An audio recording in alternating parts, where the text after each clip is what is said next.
రైతు రుణమాఫీ అమలు ప్రారంభించినప్పటి నుండి తెలంగాణ ముఖ్యమంత్రి రేవంత్ రెడ్డి అసలైన సక్సెస్ కొట్టేసినట్లే. అయితే ప్రతిపక్షంలో ఉన్న బీఆర్ఎస్ నేతలు మాత్రం ఇంకా వంకలు వెతుకుతూనే ఉన్నారు.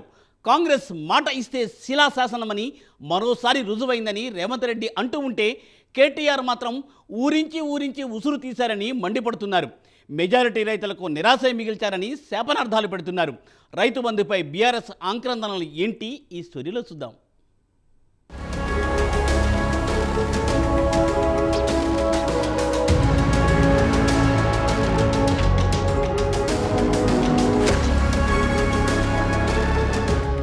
తెలంగాణ ముఖ్యమంత్రి రేవంత్ రెడ్డి ఇచ్చిన మాట నిలబెట్టుకున్నారు. గురువారం నాడు రాష్ట్ర వ్యాప్తంగా లక్షలోపు రైతు రుణాలను లాంఛనంగా ప్రారంభించారు. రాష్ట్ర వ్యాప్తంగా 110 రైతు వేదికల్లోని రైతులతో నిర్వహించిన వీడియో కాన్ఫరెన్స్లో సచివాలయం నుంచి ఆయన మాట్లాడారు. మొత్తం 11.50 లక్షల మంది రైతుల ఖాతాల్లో 6.098 కోట్ల రూపాయలు జమ చేసినట్లు తెలిపారు.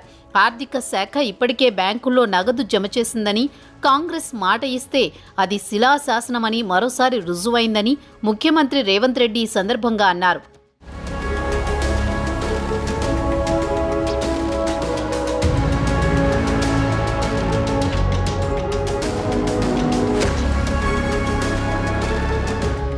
గతంలో రుణమాఫీ చేస్తామని 5 ఏళ్ల పాటు కాలయాపన చేశారు. గత ప్రభుత్వం రుణమాఫీ పథకం సరిగా అమలు చేయలేదు. రైతు డిక్లరేషన్లో భాగంగా రైతులకు రుణమాఫీ చేస్తున్నాం, నెలాఖరు నాటికి 1.5 లక్షల వరకు ఉన్న రైతుల రుణాలను మాఫీ చేస్తాం, పాస్బుక్ ఆధారంగానే రుణమాఫీ, కుటుంబాన్ని నిర్ధారించేందుకు రేషన్ కార్డు ప్రామాణికం, రుణాలు తీసుకున్న దాదాపు 6.36 లక్షల మందికి రేషన్ కార్డులు లేవు, అందుకే పాస్బుక్ల ఆధారంగా రుణమాఫీ చేస్తున్నామన్నారు సీఎం రేవంత్. 3 దశల్లో రుణాలు మాఫీ చేయాలని ప్రభుత్వం నిర్ణయం తీసుకుంది. రెండో విడత రుణాల మాఫీకి 8,000 కోట్లు అవసరమని అంచనా. 1.5 లక్షల నుంచి 2 లక్షల వరకు ఉన్న రైతు రుణాలను ఆగస్టు 15 లోపు లబ్ధిదారుల ఖాతాల్లో జమ చేయాలని ప్రభుత్వం నిర్ణయించింది. మూడో విడత రుణమాఫీకి 15,000 కోట్లు అవసరమని అధికారులు అంచనా వేస్తున్నారు.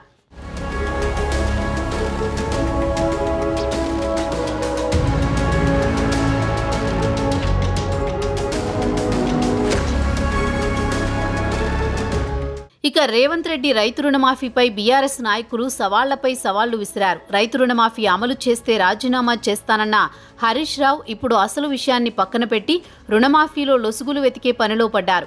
ఇక మాజీ మంత్రి బీఆర్ఎస్ వర్కింగ్ ప్రెసిడెంట్ కేటీఆర్ కూడా ట్విట్టర్ వేదికగా రేవంత్ రెడ్డిపై ఫైర్ అయ్యారు. సీఎం రేవంత్ రెడ్డి గారు ఇంతకాలం అటెన్షన్ డైవర్షన్, ఇప్పుడేమో ఫండ్స్ డైవర్షన్ అంటూ ఎద్దేవా చేశారు. ఊరించి 7 నెలలు ఏమార్చారని మండిపడ్డారు. మీ రుణమాఫీ పనితీరును చూస్తే తెలంగాణ ప్రజలకు గుర్తొచ్చిన సామెత ఒక్కటేనని అన్నారు. చారానా కోడికి బారానా మసాలాలా ఉంటుందంటూ ఎద్దేవా చేశారు.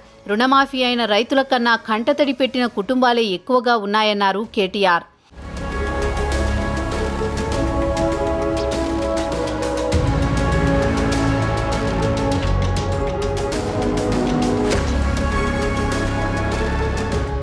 ప్రభుత్వం రూపొందించిన మార్గదర్శకాలు రైతు రుణమాఫీ పథకానికి మరణ శాసనాలయ్యాయని పేర్కొన్నారు కేటీఆర్. అన్ని విధాల అర్హత ఉన్నా కూడా ఎందుకు రుణమాఫీ కాలేదో చెప్పేవారు లేరన్నారు. రైతుల గోడు చెప్పుకుందామంటే వినేవారు లేరని కేటీఆర్ కాంగ్రెస్ సర్కారుపై మండిపడ్డారు. అర్హులైన లబ్ధిదారులకు రుణమాఫీ కాక ఆందోళనలో ఉంటే మీరు మాత్రం సంబరాలు చేసుకుంటారా, ఎందుకీ సంబరాలు అని నిలదీశారు బీఆర్ఎస్ వర్కింగ్ ప్రెసిడెంట్ కేటీఆర్.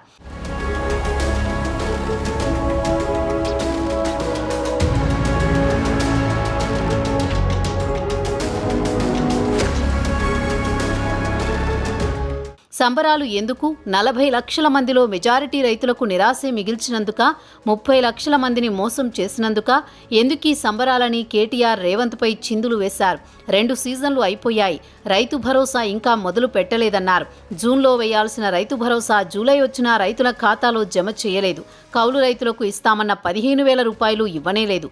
రైతు కూలీలకు 12,000 రూపాయల హామీ ఇంకా అమలు చేయనేలేదని మాజీ మంత్రి కేటీఆర్ కాంగ్రెస్ ప్రభుత్వంపై అక్కసు వెళ్లగక్కారు.